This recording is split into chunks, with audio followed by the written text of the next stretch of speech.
Evo, čini mi se, predstoji pred nama jedna velika stvar, da preispitamo da li su oscilacije efikasnije od rotacija i da vidimo, ukoliko to nije tako, onda stoji nagrada od 100.000 dinara za antitezu. Samo treba da donesete bilo koji rotacioni uređaj i dobit ćete nagradu od 100.000 dinara. Da li će to biti spinner? Evo ovako nešto.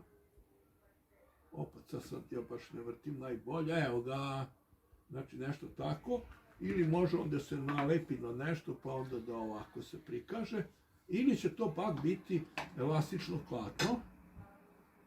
Znači bilo koji rotacioni uređaj, može biti točak bicikla, motocikla, može biti rotor elektromotora, znači bilo šta što se rotira, bilo kakav uređaj i ukoliko bi iole se približio oscilaciji elastičnog klatna, onda bi bila nagrada od 100.000 dinara, znači za antitezu, ili 900 evra za stranca.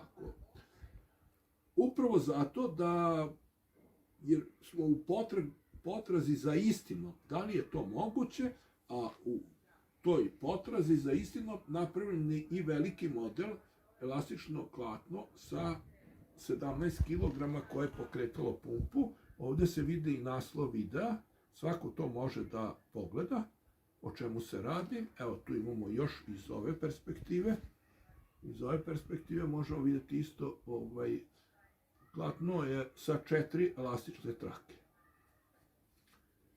Sličan mehanizam, ali stara koncepcija je primenjena u preko 500 kompanija u svetu, mahom jugoistočna Azija, gde firme proizvode upravo na bazi oscilatora dvostepenog, proizvode razne mašine poput krašera ili lomilice za rudu, zatim pumpe, pa u razvoju imaju i elektrogeneratore.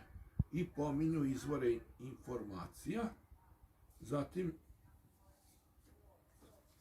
prodajni lanac Alibaba takođe ovo promoviše.